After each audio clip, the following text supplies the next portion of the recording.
నమస్తే, తెలుగు రాజ్యంకి స్వాగతం. నేను మీ సంధ్య. మాటల మధ్యలో బాలసుబ్రహ్మణ్యం గారు ఇళయరాజా గారి కాంబో గురించి, ఆ తర్వాత అది ఎలా బ్రేక్ అయిందన్న విషయానికి సంబంధించి మనం ఒక వీడియో చేయడం జరిగింది. అదే టైంలో అంటే ఓల్డ్ జనరేషన్లో కూడా కొన్ని కాంబినేషన్స్, వాళ్ళ మధ్య స్నేహం కూడా అదే రేంజ్లో ఉండి ఆ తర్వాత వాళ్ళ మధ్య కూడా గ్యాప్ రావడం, అంటే ఇప్పటి పరిభాషలో చెప్పాలంటే బ్రేకప్ అవ్వడము అనేది కొన్ని కాంబోల మధ్య జరిగినట్టుగా తెలుస్తుంది. మరి ఓల్డ్ జనరేషన్లో ఏ యాక్ట్రెస్ మధ్య అమితమైన ప్రేమ పెరిగి ఆ తర్వాత వాళ్ళ మధ్య దూరం పెరిగింది అంటే చాలామంది కాంబోలోనే అనేసి చెప్తున్నారు. దీంట్లో ఒక 2 సిరీస్ని మనం చేసే ప్రయత్నం చేద్దాము.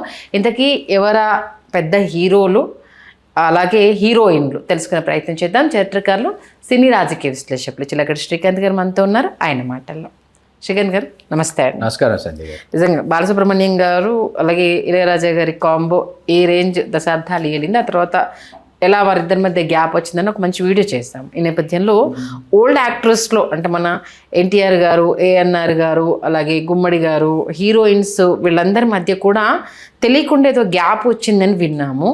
అసలు వాళ్ళందరి మధ్య ఫ్రెండ్షిప్లు ఎలా ఉండేవి, గ్యాప్ రావడానికి ప్రధాన కారణం ఏంటి? అసలు నాగేశ్వరరావు గారితో, రామారావు గారితో ఎన్నో సినిమాలు అప్పటికి చేసినటువంటి జమున గారిని రామారావు గారు, నాగేశ్వరరావు గారు ఇద్దరు కూడబలుకొని పక్కన పెడదామని నిర్ణయించుకున్నటువంటి సందర్భం 1958లో జరిగింది. ఓకే, అప్పటి వరకు చాలా సినిమాలు చేశారు. వాళ్ళ ఇరువురి కలయికలో రామారావు గారితో జమున గారు అయితేనేమి, నాగేశ్వరరావు గారితో జమున గారు అయితేనేమి, ఇప్పుడు మనకి సావిత్రి గారి తర్వాత ఖచ్చితంగా వాళ్ళ చాయిస్ ఆప్షను జమున గారే అయ్యేవారు. అటువంటిది 58 భూకైలాస్ సినిమా షూటింగ్ సమయంలో రామారావు గారేమో రావణ బ్రహ్మ, నాగేశ్వరరావు గారేమో నారదుడు ఈ పాత్రలు పోషిస్తున్నటువంటి సమయంలో ఈ సినిమాలో జమున గారిది కూడా చాలా ముఖ్యమైనటువంటి పాత్ర. నా సముద్ర తీరం ఏదైతే ఉందో ఆ సముద్ర తీరంలో గోకర్ణంలో జరిగింది షూటింగ్. ఆ గోకర్ణంలో అవుట్డోర్ షూటింగ్ జరుగుతున్నప్పుడు ఏంటంటే జమున గారి కోసం వీళ్ళు చాలాసేపు ఎదురు చూడాల్సి వచ్చేదంట. ఎదురు చూసేటటువంటి సమయంలో వీళ్ళకి చాలా కోపం వచ్చింది. ఎంత కోపం వచ్చిందంటే వీళ్ళిద్దరూ సిద్ధమైపోయి మేకప్తో సహా ఆభరణాలతో సహా సిద్ధమైపోయి ఎండలో, ఏ క్యారవాన్లు ఏవి లేనటువంటి కాలం కదా, ఖచ్చితంగా లొకేషన్కి వెళ్ళాలి. ఇనప కుర్చీలు వేసి ఉండేవాళ్ళు, ఇనప కుర్చీలో ఆ ఎండ వేడికి మహా అయితే గొడుగు పడతారు, అంతకు మించి ఇంకేమీ ఉండవు అనమాట. ఓకే. పైగా నాగేశ్వరరావు గారికి అప్పుడు కాలుకి సంబంధించి ఆయన ఏదో చాలా ఇబ్బంది పడుతున్నారు. చాలా పెద్ద ఎత్తున పరిగెత్తాలన్నా లేకపోతే ఆయన ఏదో ఇబ్బంది పడుతున్నారు. అలా ఒక సన్నివేశంలో ఆవిడకి ఆయన చెప్పారంటే, చెప్పి నేను ఇలా పరిగెత్తుకుంటూ వస్తారు నారదుడు, పాత పరిగెత్తుకుంటూ రాలేదు, నాకంటే నువ్వు స్పీడ్గా పరిగెత్తకు, ఇద్దరం కలిసి సమానమైనటువంటి వేగంతో పరిగెత్తాలి చెప్పినా ఆవిడ వినిపించుకోకుండా అసలు ఏదో రన్నింగ్ రేస్లో ఫస్ట్ ప్రైజ్ కోసం వెళ్తున్నట్టు ఆ తర్వాత వచ్చిన తర్వాత ఆ సీన్లో ఆవిడ ముందుకు వెళ్ళిపోవటం, ఈయన దాదాపు తూలి పడబోవటం లాంటివి అయిన తర్వాత రామారావు గారికి నాగేశ్వరరావు గారు ఒక కంప్లైంట్ లాగానే నాగేశ్వరరావు గారు రామారావు గారికి చెప్పారండి. ఓకే, ఏంటి బ్రదర్, మనమేమి ఈవేళ మన సమయం కానీ మరొకటి కానీ చాలా ముఖ్యమైనటువంటి అంశం, తొందరగా పూర్తి చేసుకుని వెళితే ఏంటి అసలు ఎందుకు ఇట్లా చేస్తుంది, ప్రతిరోజు ఆలస్యంగా వస్తుంది షూటింగ్కి, ప్రతిరోజు ఏదో కారణం చెప్తుంది, మనమేమి వెరివెంగళప్పలాగా ఎదురు చూస్తున్నాం ఏంటంటే, ఏం చేద్దాం బ్రదర్ అన్నాడంట రామారావు. ఏముంది, నేను సిఫార్సు చేయను, నువ్వు సిఫార్సు చేయకు అన్నాడంట. అంతేనంటావా అన్నాడంట రామారావు. అంతే బ్రదర్ అన్నాడంట. అంటే సరే అయితే ముందు నువ్వు చెప్పు బ్రదర్, నీ సినిమాల్లో పెట్టుకోవద్దని. ఎవరు హీరోయిన్ అంటే జమున గారు అనుకుంటున్నావు అని డైరెక్టర్, ప్రొడ్యూసర్ అంటే ఆవిడ కాదండి, నువ్వు వేరే పేరు చెప్పు, ఆవిడతో ఇప్పుడు చేద్దామని అనుకోవటం లేదని చెప్పు, నేను కూడా చెప్తానని రామారావు అంటే, కాదు బ్రదర్, ముందు నువ్వు చెప్తే వింటారు, ఆ తర్వాత నేను చెప్తే తప్పకుండా వింటారు, ముందు నువ్వు చెప్తేనే కరెక్ట్ బ్రదర్. నాగేశ్వరరావు గారు రామారావు గారు కోర్టులోకి వేసేసారు బాల్. ఆ తర్వాత వచ్చిన ఏ నిర్మాత అయినా హీరోయిన్ ఎవరు అని అడుగుతారు కదా. జమున గారు అంటే, జమున గారా ఎందుకండి వారితో, ఎందుకు మా సమయం అంతా వృధా అవుతుంది, వేరే ఆవిడ్ని చూడండి ఈవిడ్ని చూడండి అని నాగేశ్వరరావు గారు వేరే పేర్లు చెప్తున్నారు, రామారావు గారు వేరే పేర్లు చెప్తున్నారు. ఖచ్చితంగా సావిత్రి గారు ఇటు అటు వెరీ బిజియెస్ట్ టైం సావిత్రి గారి టైంలో ఒక గోల్డెన్ పీరియడ్. కృష్ణకుమారి గారు, దేవిక గారు ఇట్లా మీకు హీరోయిన్స్ వస్తున్నారు. మొత్తం పరిశ్రమ అంతా ఇదే చర్చ. జమున గారిని పక్కన పెట్టారు. ఆ సమయంలో జమున గారు కూడా ఏవో సినిమాలు చేశారు కానీ పెద్దంత గుర్తింపు వచ్చే సినిమాలు కాదు, వచ్చినా 1-2 ఏవో తర్వాత స్థాయి సినిమాలు. చక్రపాణి గారికి ఈ విషయం తెలిసింది, విజయ చక్రపాణి గారికి. 58 తర్వాత భూకైలాస్ తర్వాత 59, 60, 61 వరుసగా 3 సంవత్సరాలు జమున గారు రామారావు గారి సినిమాలో, నాగేశ్వరరావు గారి సినిమాలో లేరు అసలు. ఓకే. 3 సంవత్సరాలు లేరు. ఈయన గుండమ్మ కథ స్క్రిప్ట్ ఫైనల్ అయింది. ఫైనల్ అయిన తర్వాత చక్రపాణి గారు కాస్టింగ్ రాస్తున్నారు.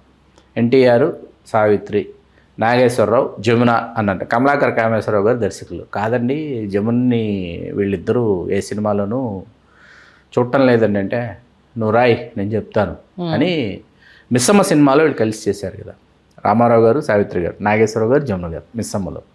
కాబట్టి నువ్వు రాయి నేను చెప్తానని చెప్పి రామారావు గారికి, నాగేశ్వరరావు గారికి ఫోన్ చేయడానికంటే ముందు జమున గారికి చేశారండి. చేసి అమ్మాయి ఇట్లాగా ఎన్టీఆర్తో సావిత్రి, నాగేశ్వరరావుతో నువ్వు చేస్తున్నారు గుండమ్మ కథ అంటే, ఆవిడ వాళ్ళు నాతో చెయ్యనన్నారు కదా అని ఆవిడ అనలేదు, వాళ్ళు నన్ను పక్కన పెట్టేశారు కదా మీరు ఎందుకు ఇప్పుడు నన్ను తీసుకొస్తున్నారు అని అనలేదు. చాలా థ్యాంక్స్ చెప్పింది ఆవిడ. చాలా థ్యాంక్స్ చెప్పేసి చేస్తాను సినిమా, ఎప్పుడు కావాలంటే అప్పుడు డేట్లు ఇస్తాను ఫోన్ పెట్టేసి.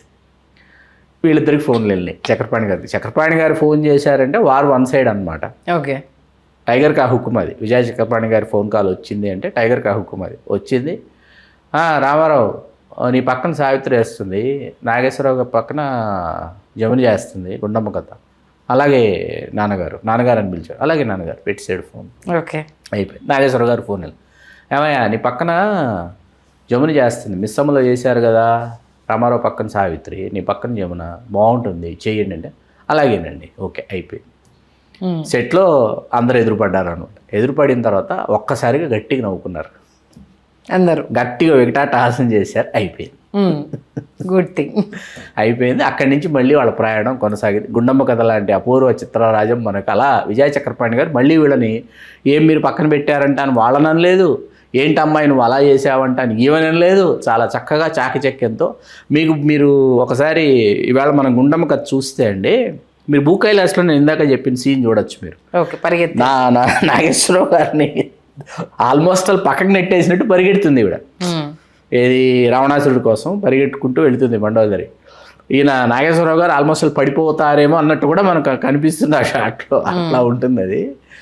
మనం ఒక్కసారి గుండమ్మ కథ చూస్తే ఏంటంటే, జమున గారి పాత్ర ఏదైతే ఉందో ఆ పాత్ర మొత్తం ఎంత పెంకిగా ఉంటుందో, ఎంత గారంగా పెరిగిందో అదంతా ట్రీట్మెంట్ చేయించి సెకండ్ హాఫ్లో ఆ పాత్ర పడేటటువంటి కష్టాలు, కన్నీళ్ళు, ఆవిడ వేరే చోటికి వెళ్ళి భర్తతో పడేటటువంటి అగచాట్లు, ఇవన్నీ కూడా ఏంటంటే ఆవిడ క్యారెక్టరేషన్కి చాలా దగ్గరగా ఉన్నట్టు మనకి చూపిస్తారు. ఆవిడ మేము తెలుగు సినిమా ఆణిముత్యాలని కార్యక్రమం చేసినప్పుడు 2004లో మ్యూజిక్ వరల్డ్ పైన భర్త రమణారావు గారితో పాటు ఆవిడ వచ్చారు. జమున గారు వచ్చి ఆవిడ పాపం మెట్లు చూసి ఇన్ని మెట్లు ఎక్కాలా అన్నారు పాపం. ఆవిడ పైన మేము చాలా ఏర్పాట్లు గట్టిగా చేసాం. రమణారావు గారు కింద అయిపోయారు.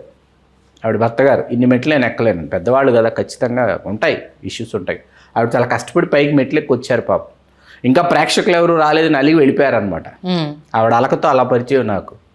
ఆ తర్వాత మళ్ళీ మరొక అవార్డుల వేడుకలో కలిసినప్పుడు నేను ఒక ప్రస్తావన తెస్తే ఆవిడ కొంచెం బాధపడ్డారు. అదేంటంటే, రఘుపతి వెంకయ్యనాయుడు పురస్కారం మీకు ఇప్పటివరకు రాలేదు, అది మీ అభిమానులుగా నిజంగా మాలాంటి వాళ్ళందరికీ చాలా బాధగా ఉంటుంది అన్నప్పుడు ఆవిడ కొంచెం కించిత్ ఆవిడ ఇబ్బంది పడ్డారు.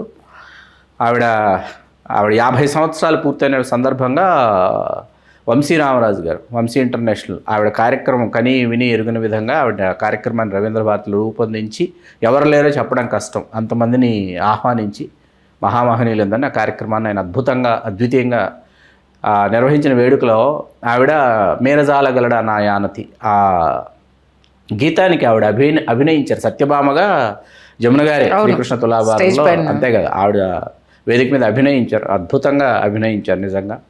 ఇవాళ అటువంటి మరొక అత్యుత్తమ నటి మరొకరు రారు జమున గారు. ఇందాక మీరు గుమ్మడి గారు, ఎన్టీ రామారావు గారు తొలినాళ్లలో విపరీతంగా ఎన్టీ రామారావు గారు ప్రోత్సహించినటువంటి నటుడు గుమ్మడి వెంకటేశ్వర గారు. మరీ ముఖ్యంగా ఎన్ఐటి పతాకం, నేషనల్ ఆర్ట్ థియేటర్స్, రామారావు గారు సొంత నిర్మాణ సంస్థలో రామారావు గారు చేసిన తోడు దొంగలు, పిచ్చిపుల్ల ఈ సినిమాలో గుమ్మడి గారికి కనీ వినేరుగని గొప్ప పాత్రలు రామారావు గారు ఇచ్చి, ఒక సినిమాలో వాస్తవానికి గుమ్మడి గారే హీరో అన్నంత గొప్పగా ఉంటుంది గుమ్మడి గారి పాత్ర తోడు దొంగల్లో.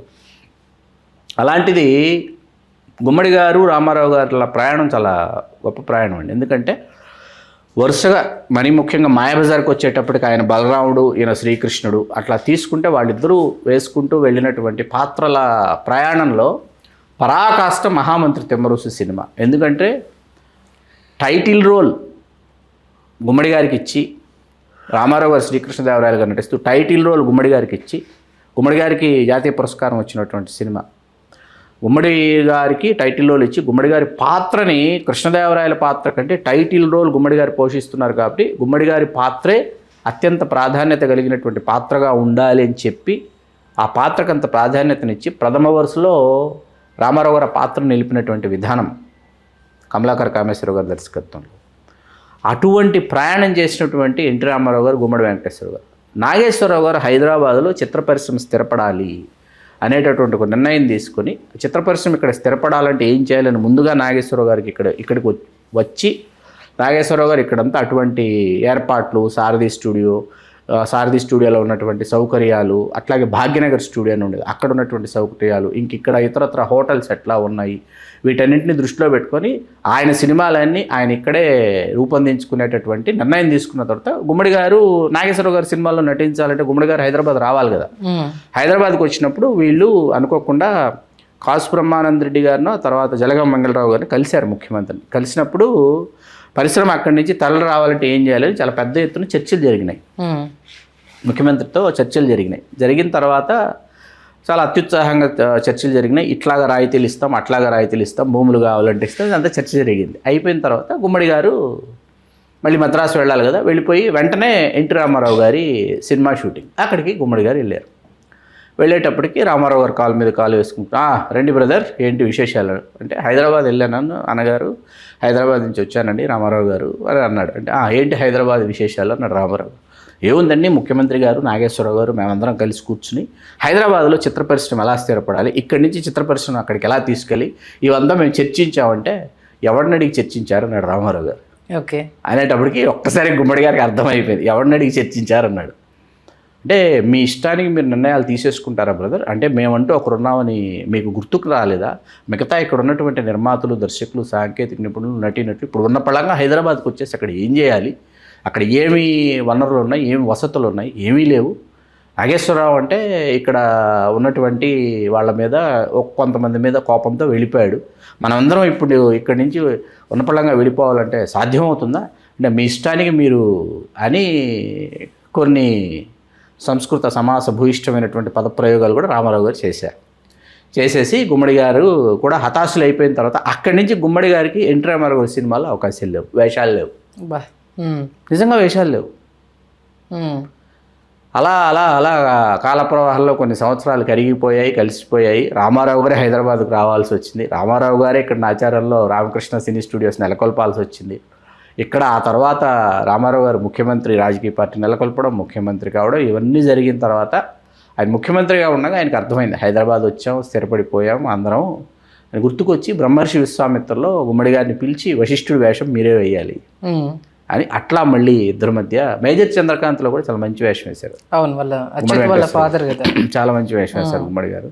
ఆ తర్వాత రామారావు గారు ముఖ్యమంత్రి కావడానికి ముందు కూడా గుమ్మడి వెంకటేశ్వరరావు గారు నేను ఇక్కడే ఉంటున్నాను, ఇట్లా మా ఇంటికి ఒకసారి మీరు రావాలి తేనేటి ఎందుకుంటే రామారావు గారు గుమ్మడి గారి ఇంటికి వెళ్ళి గుమ్మడి గారు చాలా పరవశించిపోయారు రామారావు గారు వాళ్ళ ఇంటికి వెళ్ళటం. ఎందుకంటే గుమ్మడి గారు రామారావు గారి అమ్మగారు ఎవరైతే ఉన్నారో అమ్మగారి దగ్గరికి వెళ్ళి అసలు ఇంకొక కొడుకులాగా మసిలినటువంటి వ్యక్తి గుమ్మడి గారు. త్రివిక్రమరావు గారితో, ఎన్టీ రామారావు గారితో గుమ్మడి వెంకటేశ్వరరావు గారు, రామారావు గారు, త్రివిక్రమరావు గారు, గుమ్మడి గారు వేరు కాదు అన్నంత గొప్పగా వాళ్ళ ప్రయాణం ఉండేదన్నమాట.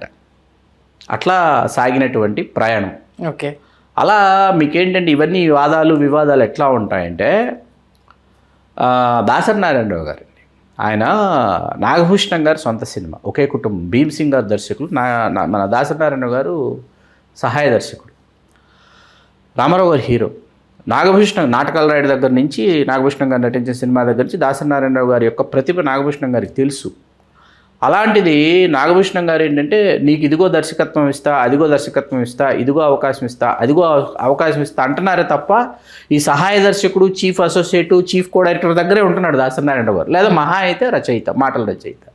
అది దాసనారాయణ గారికి అర్థమయ్యి ఏవండి నేను బయట ప్రయత్నాలు చేసుకోవచ్చా అని అడిగితే అదేంటి నేను డైరెక్టర్ని చేస్తానన్నాను కదా, నెక్స్ట్ సినిమా నీతో నేను అనుకుంటున్నాను కదా అని నాగభూషణం గారు అరేవారు. ఈయనకు అర్థమైంది ఈయన పూర్తి స్థాయిలో మన సేవలు వినియోగించుకుంటారే కానీ మనకు అవకాశం ఇవ్వని అర్థమయ్యి ఆయనేమో కథ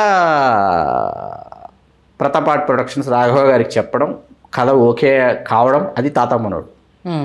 ఓకే అయిన తర్వాత ఏంటంటే తాత మనోడులో చాలామందికి తెలియని విషయం ఏంటంటే ఎస్వి రంగారావు గారు, సత్యనారాయణ గారు కన్ఫామ్ అండి, ఇద్దరు కన్ఫాము. రాజబాబు గారు వేయాల్సిన పాత్ర చలంగారు వేయాలి, మనవడు చలంగారు వేయాలి. చలంగారు అందుబాటులోకి రాకపోవడము, చలంగారు ఆయన సొంత నిర్మాణ సంస్థలో చేస్తున్న సినిమాలతో ఆయన అంటే రాఘవ గారి ప్రొడక్షన్ ఎట్లా ఉంటుందంటే దాన్ని ఏమంటారు ప్యూర్లీ బడ్జెట్ కంట్రోల్ అనమాట. ఆ బడ్జెట్ కంట్రోల్ దృష్టిలో పెట్టుకొని దాసనారాయణ ఫస్ట్ టైం డైరెక్ట్ చేస్తున్నాడు. తర్వాత మళ్ళీ నాకు ఎక్కడో చోట మంచి వేషం ఇవ్వకపోతాడా?